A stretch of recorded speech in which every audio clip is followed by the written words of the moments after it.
Hond Wilma Wijmans op World Challenge. Veel vuurwerkoverlast in Venray.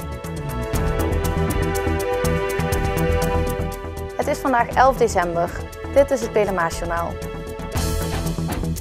De Amerikaanse Cocker Spaniel van Wilma Wijmans uit IJsselstein is de mooiste van het land. Zaterdag mag zij Nederland vertegenwoordigen op de World Challenge.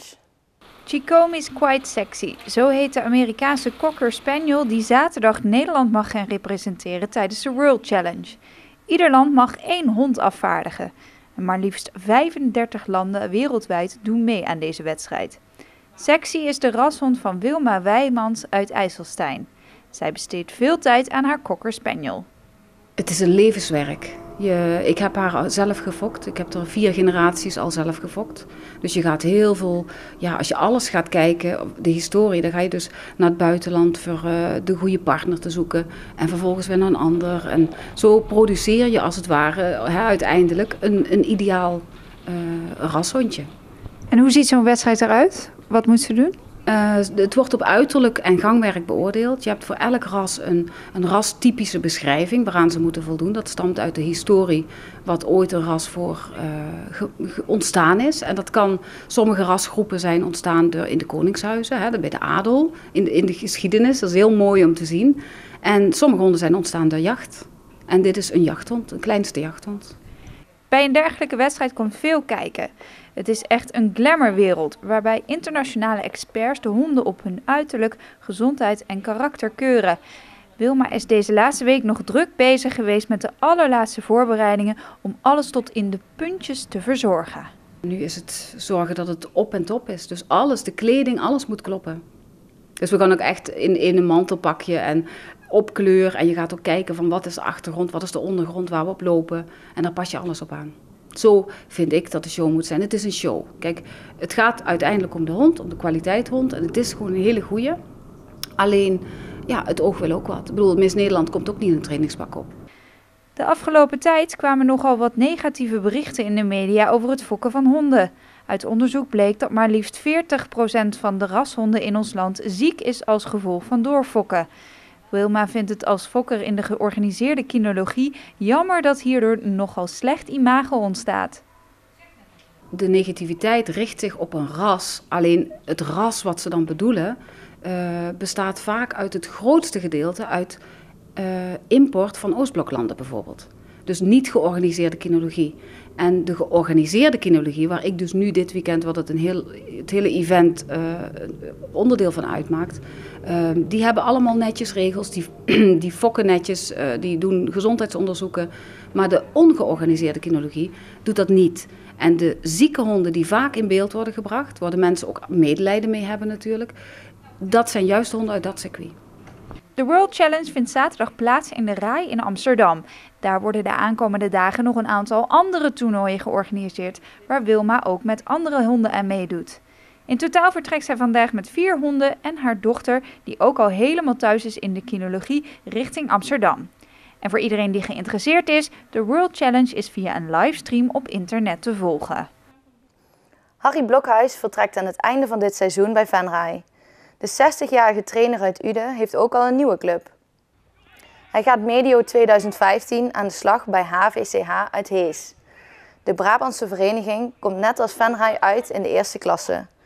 Blokhuis is bezig aan zijn 3e jaar bij de Rood-Witte. In november 2013 ontstond een bestuurscrisis. Het complete bestuur trad af en er was veel heibel binnen de club.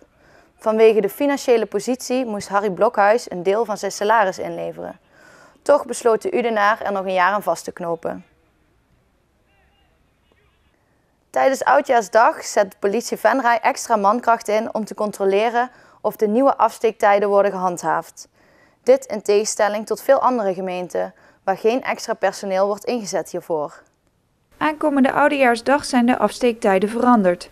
Mochten voorheen de eerste pijlen al om 10 uur 's ochtends de lucht ingaan, dit jaar is dat pas om 6 uur 's avonds. Om te controleren of iedereen zich hieraan houdt, zet politie Venray extra patrouilles in. Wij hebben jaarlijks extra mensen in dienst rond die dagen. En we hebben verschillende patrouilles rondrijden, in Burger vooral. die controleren. De pakkans is best groot. We hebben al behoorlijk wat in beslag genomen. En de straffen zijn soms niet gering. Dus ja, daar zullen ze toch rekening mee moeten houden. De politie heeft het al enige tijd druk met vuurwerkoverlast. Al 1,5 maand geleden kwamen de eerste meldingen binnen. Wij hebben zelf het idee bij de politie dat het ieder jaar eerder begint. Ik denk dat we toch zeker al vanaf eind oktober, begin november kwamen de eerste meldingen binnen van echt behoorlijk grof, hard groot vuurwerk. En hoe kan dat het ieder jaar eerder begint? Ja, dat is een goeie. Het is makkelijker om aan te komen. De grenzen zijn open en in sommige landen, pak een Polen, is het vrij makkelijk om eraan te komen en je wordt niet meer gecontroleerd bij de grens. Dus. Afgelopen week kwamen er al 26 meldingen binnen. En van zoveel mogelijk van deze meldingen wordt meteen werk gemaakt. Maar het kan goed zijn dat de melder dit niet direct zal merken. En dat kan wel eens kloppen, ja. Want op het moment dat wij met zo'n witte auto met blauwe pitten op het dak de straat in komen rijden, dan rent de jeugd die vuurwerk afgestoken heeft meteen weg. Dus op het moment dat zo'n melding komt, dan proberen wij zoveel mogelijk in gewone burgerkleding, in een burgerauto, de straat in te rijden, waardoor de pakkans groter is. Alleen de melder denkt dan geen politie te zien, maar wij komen wel degelijk. En als iemand dan wordt gepakt, wordt het illegaal vuurwerk meteen in beslag genomen en krijgt diegene een passende straf.